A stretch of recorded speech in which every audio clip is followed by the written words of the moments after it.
ماشاءاللہ. بسم اللہ الرحمن الرحیم. رب اشرح لی صدری ویسر لی امری واحلل عقدۃ من لسانی یفقہوا قولی. میں آپ کو اور آپ کی ٹیم کو اور دیکھنے والے تمام ناظرین کو اس خوبصورت اور بنیادی اور بامقصد عنوان کے اوپر یہ مبارک نشست سجانے پر صمیم قلب سے مبارکباد پیش کرتا ہوں اور دعا کرتا ہوں کہ تبلیغ اور اصلاح کے حوالے سے جو آپ نے یہ بنیادی فیصلہ کیا اور یہ اہتمام کیا ہے، اللہ رب العالمین جل وعلا اسے اپنے فضل سے فیض عام فرمائے. آمین یا رب العالمین. میری ماں ام المومنین سیدہ عائشہ صدیقہ بنت صدیق رضی اللہ تعالیٰ عنہما، آپ کا مرتبہ و مقام کائنات میں بہت بلند اور بالا ہے. بے شک. اگر حافظ صاحب جس طرح آپ ارشاد فرما رہے ہیں کہ قرآن مجید فرقان حمید میں آپ کس سے متعلق کیا ارشاد ہوا، جی تو قرآن کریم میں ہم دیکھتے ہیں یہ تو متعدد جگہ پر امہات المومنین اور بالخصوص حضرت عائشہ صدیقہ رضی اللہ تعالیٰ عنہ کا ذکر اشارتاً کنایتاً تو ہوتا رہا، جی لیکن باقاعدہ طور پر باضابطہ طور پر اگر ہم یہ دیکھیں کہ جہاں پر مخاطب ہی حضرت ام المومنین حضرت عائشہ صدیقہ رضی اللہ تعالیٰ عنہ کو کیا گیا ہے، اس میں ہم دیکھتے ہیں دو صورتیں ہمیں قرآن مجید کی واضح نظر آتی ہے دیگر اور صورتوں میں. ایک سورۃ النور ہے اور ایک سورۃ الاحزاب ہے. سبحان اللہ. بے شک. سورۃ الاحزاب میں سرکار دو عالم صلی اللہ علیہ وسلم کے خاندان سے متعلق اور حضور علیہ وسلم، کیونکہ دیکھیں مدینہ منورہ میں ایک ریاست قائم ہو چکی ہے، ایک اسٹیٹ قائم ہو چکا ہے، امن و عامہ ہو چکا ہے. جو قتال کا سلسلہ تھا مشرکین مکہ سے، جو یوں سمجھیے کہ غزوہ ابوا سے شروع ہوا، پھر بدر پر آیا اور بدر سے تبوک پر یہ پہنچ گیا، خندق پر. خندق کی یہ آخری جنگ رہی ہے مشرکین مکہ کے ساتھ. اب اس کے بعد سورہ احزاب کا نزول جس وقت ہو رہا ہے نا، اس وقت مکمل پرسکون ماحول ہے، اور اس وقت نبی پاک صلی اللہ علیہ وسلم تقریباً 10.5 لاکھ مربع میل کے حاکم ہیں. سبحان اللہ. اب اس ماحول کو آپ سامنے رکھیں. اب قرآن مجید فرقان حمید جو ہے وہ عقائد کی ترتیب، جہاد اور قتال کی آیات کے ساتھ ساتھ تہذیب اور معاشرت کی اصلاح کے حوالے سے، گھریلو زندگی کے حوالے سے، اخلاقی زندگی کے حوالے سے گفتگو کر رہا ہے، اور پوری سورۃ الاحزاب اسی مضمون پر موجود ہے. اس بات کو ذکر کرنے کے بعد اگر ہم آ جائیں امہات المومنین پر، تو قرآن مجید فرقان حمید نے سورۃ الاحزاب میں واضح طور پر ہماری تمام مائیں ازواج مطہرات کے لیے فرمایا کہ یا نساء النبی لستن کاحد من النساء، اے نبی کی بیویوں تم عام عورتوں کی طرح نہیں ہو. تمہارا شمار عام عورتوں میں جب تھا جب تم حبالہ عقد میں نہیں آئی یا میرے حبیب کی حریم ناز میں نہیں آئی. اب جب تم میرے حبیب کی حریم ناز میں آ چکی ہو اور میرے حبیب کی غیرت اور عزت بن چکی ہو، تو آپ اس وقت قدرت کی عزت ہو، تو لہٰذا تم عام عورتوں کی طرح نہیں ہو. ازواج مطہرات کا مقام یہ ہے کہ قرآن کریم میں آپ دیکھیے کہ رب کریم براہ راست خود ان کی اصلاح فرماتا ہے، ان کو آداب بتاتا ہے. یعنی تم کس کے نکاح میں آئی ہو، یہ مرتبے والا کون ہے، اس کا مشن کیا ہے، اس کا مقصد کیا ہے، تم نے کیا چیز اس سے مانگنی ہے، کیا چیز کا سوال نہیں کرنا ہے. یعنی مقام مصطفیٰ کو اللہ رب العالمین جل وعلا نے ذکر کیا، اور اس میں ہماری ماؤں کا رتبہ یہ ہے کہ ان کا معلم براہ راست اللہ رب العالمین ہے. یہ آپ ان کی شان اور کرامات کو دیکھیں. یہاں سے بات سمجھ میں آ جاتی ہے کہ کسی قسم کا منفی سوال ذہن میں لانا یہ ذہنی گندگی ہے، ورنہ ان کا منصب اور مقام دیکھیں، ہیں تو وہ عظیم محفوظہ، معصومہ تو نہیں، لیکن ان کو محفوظیت کے اس مقام پر اللہ رب العالمین تربیت سے پہنچا رہا ہے. تو جس کی اصلاح اور جس کا استاذ اللہ ہو تو وہ برگزیدہ جماعت اور شاگرد کا مرتبہ کتنا ہو. سبحان اللہ. سبحان. تو یہ ہماری مائیں ہیں ازواج مطہرات. قرآن کریم نے دیکھیے ماشاءاللہ، آپ خود حافظ ہیں ماشاءاللہ، قرآن کریم نے اسی سورہ احزاب میں آگے ذکر کیا النبی اولا بالمؤمنین من انفسہم. لوگوں سن لو اس بات کو کہ میرا یہ نبی مکرم، میرے یہ محبوب جو ہیں، یہ تم سب کی جانوں سے زیادہ قریب ہیں، اور وہ ازواجہ امہاتہم، اور ان کی جو ازواج ہیں، ان کی جو بیویاں ہیں، یہ تمہاری مائیں ہیں. میں چاہتا ہوں کہ سیدہ عائشہ پاک صدیقہ رضی اللہ تعالیٰ عنہ کے ذکر مبارکہ کی طرف بڑھنے سے پہلے ہماری ماؤں سے متعلق جو پیاری پیاری مقدس باتیں اسلام میں ہیں اور جو ہمیں سمجھنی چاہیے وہ ہم اس کو جانیں. سبحان اللہ. قرآن کریم میں اب اسی سورہ احزاب میں حافظ صاحب اگر آپ دیکھیں تو آیت نمبر 51 سورۃ الاحزاب کی آیت نمبر 51 ہے، جس میں اللہ رب العالمین نے حضور کو اجازت دی ہے متعدد نکاح کی. سبحان اللہ. ذہن میں یہ سوال پیدا ہوتا ہے، بلکہ یہ سوال ہوتا ہے ذہن میں کہ حضور علیہ الصلوۃ والسلام کی ازواج کتنی ہیں.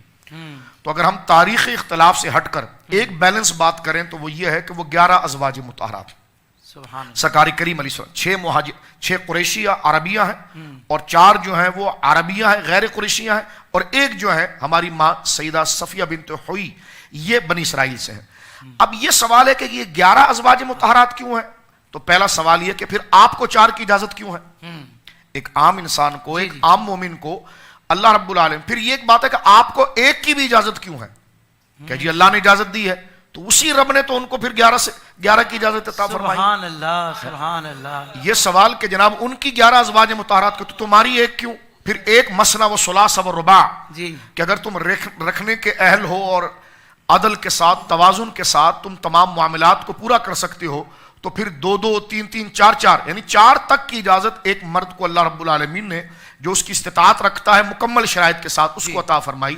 تو نبی کے احکام امت سے مختلف ہوتے ہیں، تو جہاں عام امتیوں کو حضور کی نسبت اور کلمے کی برکت سے یہ اللہ رب العالمین نے معاشرے کی اصلاح کی نوعیت کے حوالے سے اس کو جو 4 ازواج کی اجازت دی ہے، تو اسی طرح قرآن مجید نے سورۃ الاحزاب کی آیت نمبر 51 میں حضور کو 4 سے زیادہ کی اجازت عطا فرمائی۔ سبحان اللہ، ایک بات۔ سبحان اللہ۔ پھر سرکار کریم کی ازواج کے پیچھے، کیونکہ سرکار علیہ السلام صلی اللہ علیہ وسلم، کہ آپ کی پوری زندگی مبارکہ دین کی تبلیغ، سرکار کی ازواج اور سرکار کے متعدد نکاح کے پیچھے بہت بڑا مقصد اور حکمت ہے۔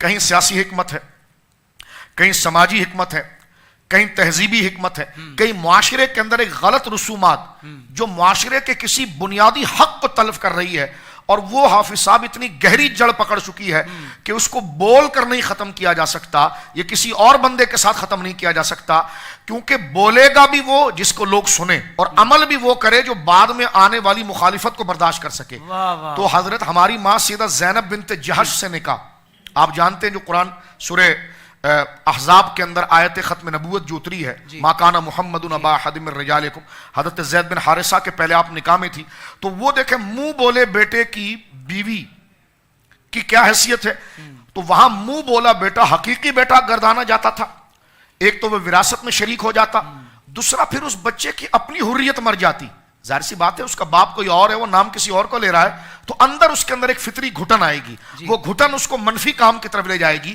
کیونکہ ایک بچے کے لیے، ایک آدمی کے لیے سب سے بڑی آزادی کہ وہ اچھا سوچے، اچھا کام کرے، وہ جب تک اندر سے ریلیف نہ پائے، اور اندر سے ریلیف یہ کہ جب اپنے خاندان، اپنے ماں باپ کا تعارف وہ سر اٹھا کر سکے، یہ وہ ایسی سطح ہے جو بندے کی سطح اور اچھائیوں کو ابھار کر اوپر لاتی ہے۔ تو ہماری ماں سیدہ زینب بنت جہش کا نکاح کا واقعہ، اور پھر میری ماں سیدہ عائشہ پاک کی گویا کہ نکاح کا معاملہ، کیونکہ دنیا جانتی تھی کہ حضرت ابوبکر صدیق کو رسول اللہ نے اپنا بھائی کہا ہے، تو یہ بات کہ جناب بھائی کہا ہے تو ان سے پھر نکاح کیسے ہو سکتا ہے؟ تو یہ فضول رسومات جو رشتوں کی قدر اور درجوں کو خراب کرتی ہے، ایک تو حضور علیہ السلام کے عقد پاک کے اندر ام المومنین سیدہ عائشہ پاک کا آنا، اس رسم کو بھی ختم کرنا تھا۔ جہاں ہم اس بات کو سمجھ گئے کہ رشتوں کی کیا قدر ہے، سرکار کریم کو اللہ رب العالمین نے جو اجازت عطا فرمائی، اور 11 ازواج کے پیچھے کیا حکمتیں ہیں۔ میری پہلی ماں سیدہ خدیجہ، قرآن نے کہا ووجدک عائلا فاغنا، یہ بہت بڑی حکمت تھی جی۔ پھر اسی طرح اور ازواج مطہرات کے ساتھ تو امہات المومنین کا درجہ اور مقام قرآن نے، پھر میں ایک آخری آیت پڑھ کے اس موضوع کی طرف یعنی بات کی طرف آتا ہوں۔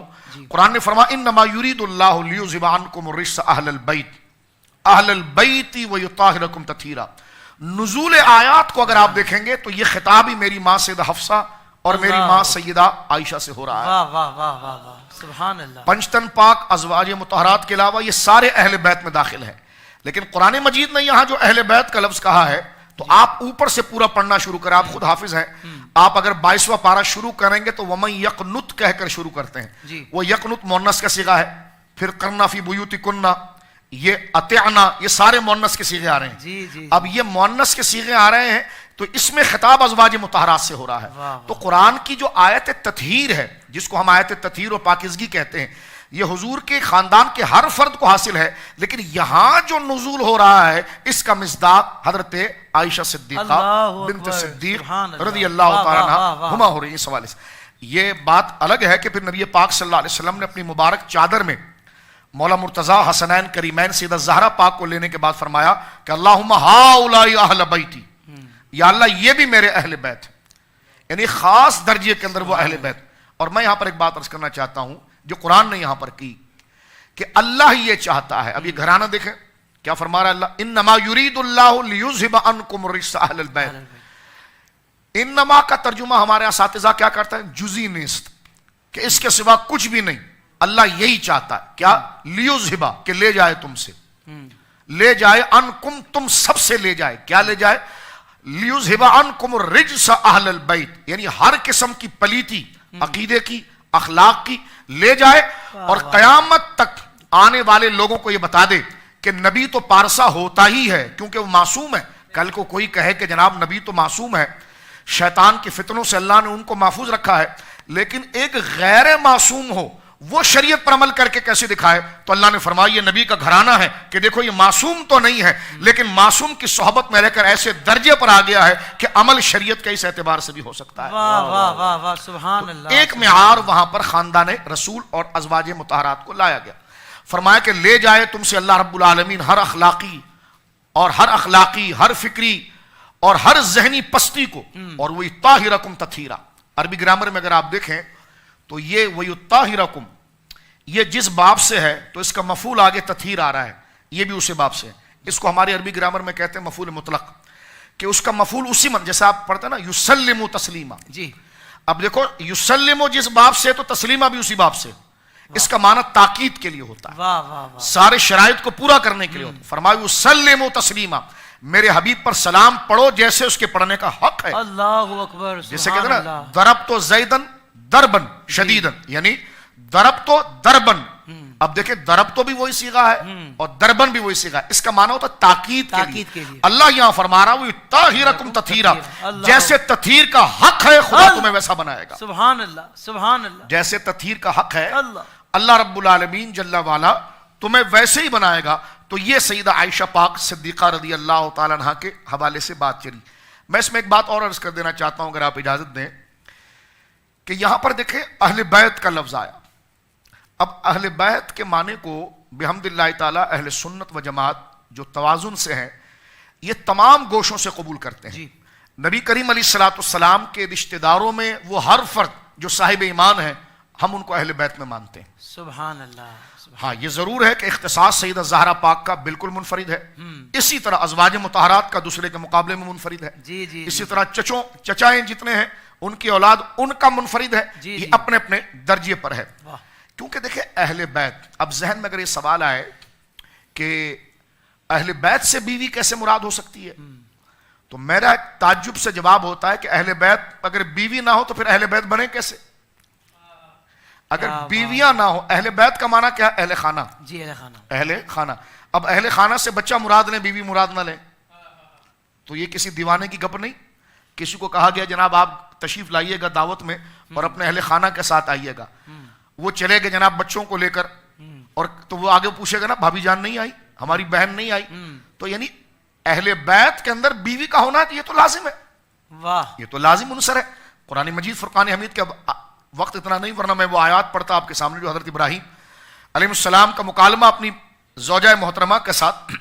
تو اہل بیت کے اندر حضور سید عالم کی اولادیں بھی داخل ہیں، ساری بیٹیاں داخل ہیں، سرکار کی ساری ازواج داخل ہیں، سرکار کے تمام وہ چچا جو سرکار کے مشن میں حضور علیہ السلام کے ساتھ تھے وہ ان کی اولادوں کو اہل بیت کے اندر خاص رکھا گیا ہے.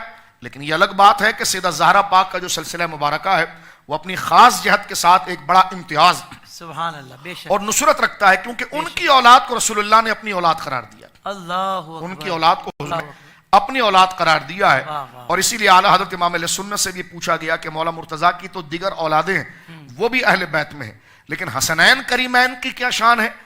فرمایا وہ تمام اولادوں سے مختلف ہے. فرمایا والد تو ایک ہیں، فرمایا ان کو فضیلت والد کی وجہ سے تو ہے لیکن اصلاً ان کو فضیلت اپنی امی کی وجہ سے. سبحان اللہ. کیونکہ وہ سید عالم صلی اللہ علیہ وسلم کی لخت جگر ہے، بضعۃ منی ہے، سرکار کی جگر کا ٹکڑا ہے. تو اس نسبت سے اختصاص سادات کرام کو حاصل ہوتا ہے. سبحان اللہ. اگر عربی کی لغت میں آپ دیکھیں تو آپ قرآن میں میں ایک جنرل بات کر رہا ہوں کہ اگر اس سے مراد صرف اولاد ہی لی جائے، اولاد کے علاوہ کوئی نہ لیا جائے، تو قرآن میں ایک لفظ آتا ہے بلا تشبیہ آل فرعون. جی قرآن میں جگہ ہے اعلیٰ فرعون اعلیٰ جی فرعون، بالکل۔ تو فرعون کی تو کوئی اولاد نہیں تھی، فرعون کی تو کوئی اولاد نہیں تھی، لیکن قرآن وہاں پر اس کو اعلیٰ فرعون کیوں کہہ رہا ہے؟ وہاں سے اس کی جماعت مراد ہے۔ جماعت مراد تو آل کا لفظ جماعت پر بھی آتا ہے، اولاد پر بھی آتا ہے، کنبے پر بھی آتا ہے، واہ واہ، اور اپنے ذہن اور فکر پر چلنے والے لوگوں کے اوپر بھی آل کا لفظ آتا ہے، اللہ۔ اور اولیاء پر بھی آتا ہے۔ بات چل پڑی ہے تو میں ذوق کے لیے ایک بات کروں۔ ہمارے آقا سرکار مفتی اعظم مولانا مصطفیٰ رضا خان صاحب رحمۃ اللہ تعالی علیہ، شہزادہ اعلیٰ حضرت کے لیے ایک لقب کہا جاتا ہے آل الرحمان۔ آل الرحمہ، ہاں؟ ایک بندے نے ایسی چلتے ہم سے کہہ دیا کہ بھائی یہ تو عجیب بات ہے، آل الرحمان، رحمان کا بیٹا۔ ہم نے کہا یہ معنی کہاں سے نکال لیا آپ نے؟ اب دیکھیں عربی زبان کو نہ سمجھنے کی وجہ سے، اب میں کہہ رہا ہوں جس گھرانے میں وہ لقب دیا گیا ہے نا وہ علمیت کے منتہا پر ہے، اللہ، خود سرکار مفتی اعظم ہند سبحان اللہ، رحمت اللہ علیہ۔ اللہ۔ اب دیکھیں اپنے علم کی خفت واہ نکالنے واہ کی واہ۔ بجائے کہہ دیا جاتا جناب ان کو آل الرحمان کیوں کہا گیا ہے؟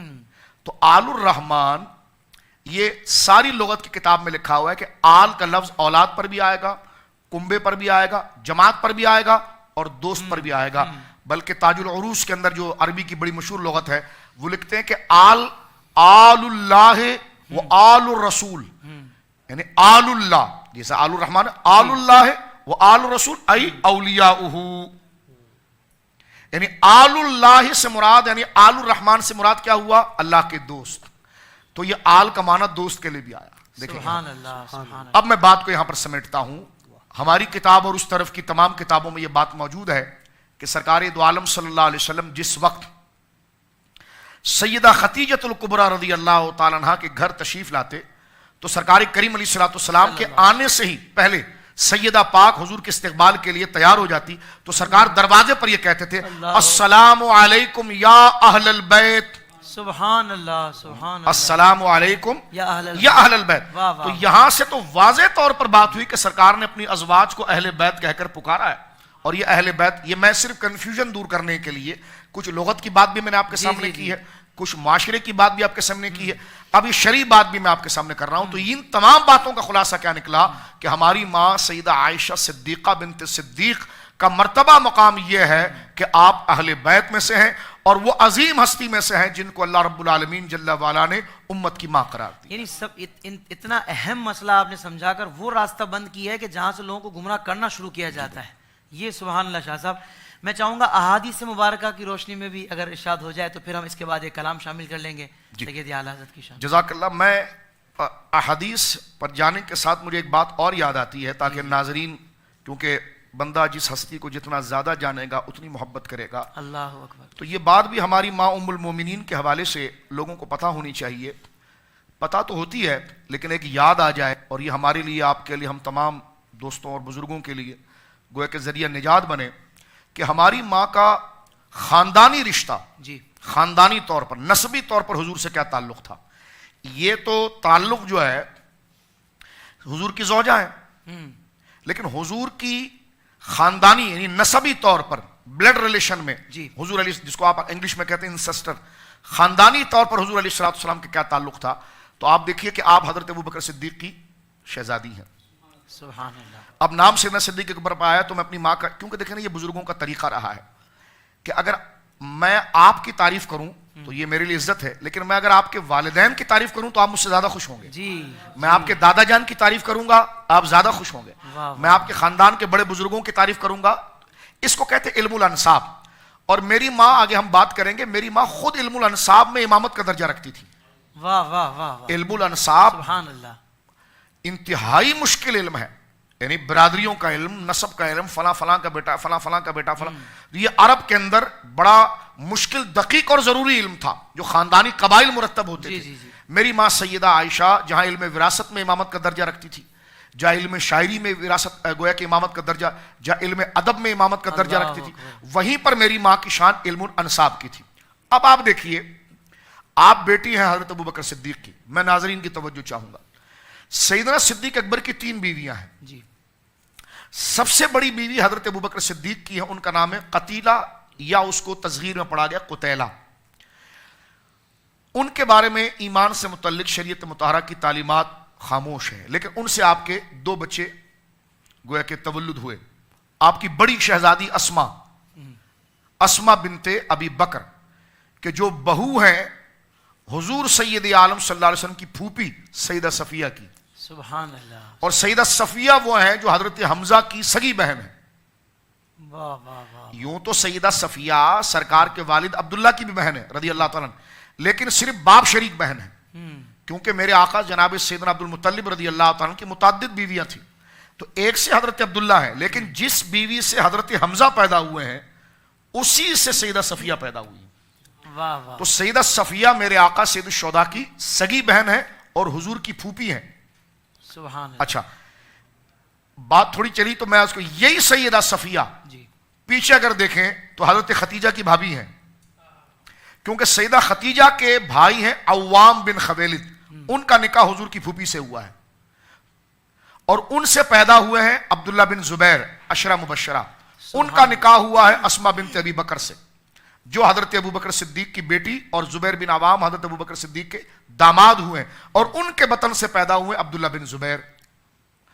تو حضرت ابو بکر صدیق کی جو بڑی زوجہ ہیں ان سے دو بچے ہیں, ایک اسما اور ایک عبداللہ. یہ صحابی رسول ہیں اور یہ صحابیات ہیں. حضرت عبداللہ کا ذکر ہم ہمیشہ سنتے ہیں ہجرت کے واقعات میں. جی. دوسری آپ کی جو ہے وہ زوجہ ہیں وہ ام رمان, جن کا نام زینب ہے, زینب, اور ان کی کنیت ام رمان ہے. یہ والدہ ہے سیدہ عائشہ پاک کی. ان سے ابو بکر صدیق کی دو اولادیں ہوئی ہیں, ایک آپ کے بھائی عبد الرحمن اور ایک حضرت عائشہ, اور تیسری زوجہ آپ کی اسما بنت امیس ہے, ان سے آپ کا ایک بیٹا محمد پیدا ہوا. تو حضرت سیدہ عائشہ ساتویں پشت میں حضرت فہر بن مالک سے مل جاتی ہے حضرت ابو بکر کے رشتے سے, اور ساتویں پشت میں رسول اللہ کے ساتھ یہ سلسلہ جڑ جاتا ہے, یعنی سرکار علیہ الصلوۃ والسلام کی خاندان سے ہیں. یہ بھی ناظرین ذرا غور کریں, اہل بیت سے محبت کرنے والے غور کریں. واہ واہ واہ. آل ابراہیم کی تکرار کرنے والے, اور یقیناً آل ابراہیم سب سے اونچا نسب ہے, تو میری ماں بھی آل ابراہیم میں سے ہے, واہ واہ. کیونکہ حضرت فہر بن مالک کی اولاد میں سے, یعنی سرکار کا شجرہ مبارک. اگر آپ دیکھیں حضور کے خاندان کو کیا کہتے ہیں, قریش. یہ قریش کا لقب کن کو ملا تھا, فہر بن مالک کو. ٹھیک ہے. اب یہ فہر بن مالک جو ہیں یہ ساتویں پشت میں رسول اللہ کے دادا ہیں. یہی حضرت عائشہ صدیقہ حضرت ابو بکر اپنے والد کی طرف سے جا کر ساتویں پشت میں جڑ جاتی ہیں رسول اللہ کے ساتھ, اور اپنی والدہ جو زینب ہیں جن کی کنیت ام رمان ہے, یہ بھی آپ دیکھیے 11ویں پشت میں یہ جا کر سرکار کے دادا حضرت کنانہ سے جڑتی ہیں. تو گویا کہ میری ماں سیدہ عائشہ کے لیے اس بزم میں اپنے کو آپ کو خوش نصیب سمجھتے ہوئے یہ سعادت پا رہا ہوں کہ اس شجرے میں یہ اتنی بڑی بات ہے کہ میری ماں سیدہ عائشہ اپنے والد کی طرف سے ساتویں پشت میں جا کر رسول اللہ سے جڑتی ہیں, اور اپنے والدہ کی طرف سے 11ویں پشت میں جا کر رسول اللہ سے